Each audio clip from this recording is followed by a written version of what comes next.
In a galaxy far, far away, bring it back to the... Okay, so welcome to The Force Always.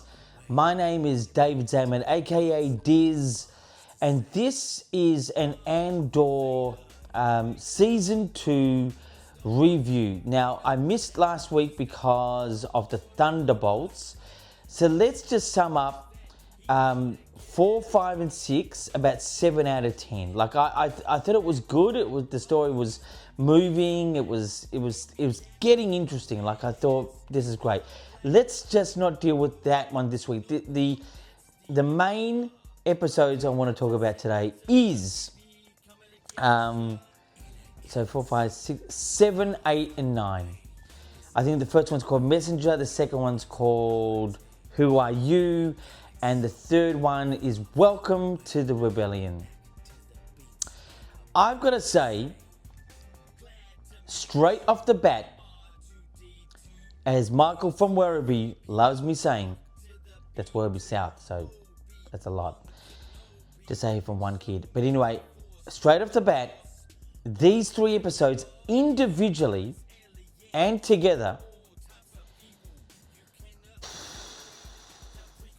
I'm going to say a 9.8 out of 10.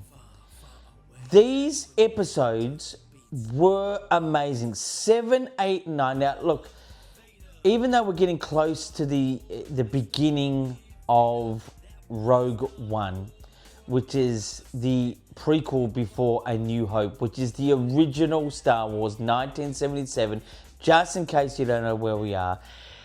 The only thing I'll say is that for me to give this a 9.8 out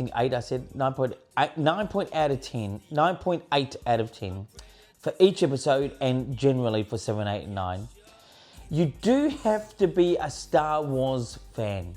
You do need to know where you are in the whole saga, the anticipation of where this is going. Even though we know what's going to happen, us Star Wars fans, or even some of you guys out there who rock the Force always, you need to have that anticipation of where this is going to go, or or you will see this as great dialogue with interesting scenery, and that's sort of it, and with a little bit of passion. You've got to really ingrain yourself in the Star Wars thing. I would highly suggest, to really get to understand why I'm giving this a 9.8 out of 10, or how good this point of Star Wars is I would probably suggest to watch at least episodes 4, which is A New Hope, episodes 5, which is Empire Strikes Back, and episode 6, which is A Return of the Jedi, and then go back to watching Rogue One and how that connects into A New Hope, episode 4, and then sort of starting from season 1 into where we are now. And you sort of get the whole gravity of what's going on.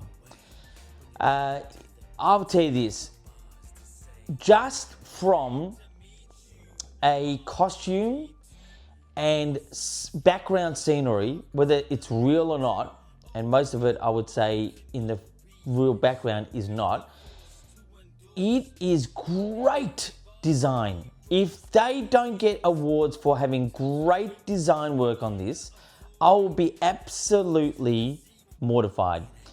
The costume work, it's not just because it's great, beautiful looking costumes, it's actually stuff. So the thing I like about Star Wars clothing is how it can be worn outside of a movie and have it be something that you go out in. Besides the cape type of stuff and besides the helmets, I mean, some of the clothing in this is elite. It's amazing. It's some of the badges. It's amazing. It's seamless. It's just great design work with an edge of organic, edge of futuristic. In my opinion, it's got such a Japanese style, whether it looks Japanese samurai or not. It's amazing. Like, I cannot believe the the design in these last particular episodes especially, but even the whole Andor thing has been pretty good.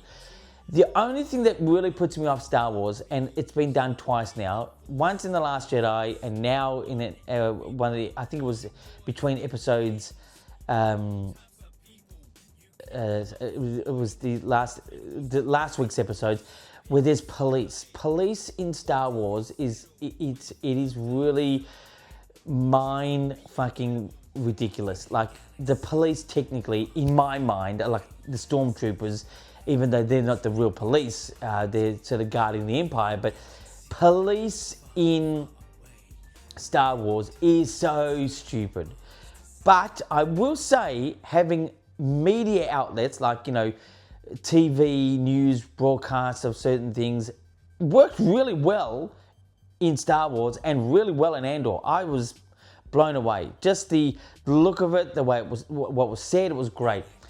The love story between the two, the evil, I don't know her name. She wears white. She's blonde with a bun in the back, and I think it's Cyril. The guy is. Their love story is quite interestingly unique and well done. It was really the action in the giving sort of certain things away here. In the second part of the episode, which is episode 8, the Who Are You? The actual Gorman War. It was done beautiful. The actual people of Gorman, who have that French/German accent, but in a Star Wars language, genius. It just combines the two feels as one. Like, it just gives it that sort of Mediterranean sort of feel without saying that you're from France or you're from Germany or whatever it is. It just had that really nice sound to it. Like, it was a really good mixture of French, in my opinion, and German, in my opinion, as a combination for the Gorman people. And that particular, I think episode 8 was probably the best of the three, even though I've given 9.8 to all of them. It was just really, really, really well. It was genocide. It was like a genocide sort of thing. It was just amazing. Like, I'm just floored. Like, we are now coming to the point, we've got one more week to go, which is 3 more episodes, which actually leads into Rogue One. I don't know how close they're going to get to Rogue One, the actual movie, the actual storyline. I don't know how close they're going to do it. But they're really just going to have to pull it off and stick the landing. Even if they come off subtle, these 3 episodes are amazing. Like, I'm just absolutely floored. Like, really, really floored.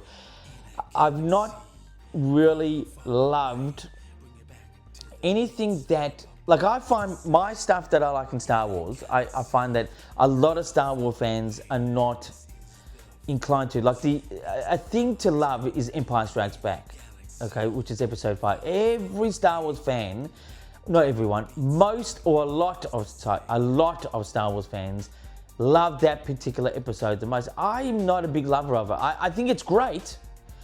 As a kid, it was boring in 1980. I'm telling you, as a kid, to view that in 1980, it was like a real stretched out type of thing. But it was definitely a very adult way of telling a story. But it's still good. Like, I've grown to love it much more.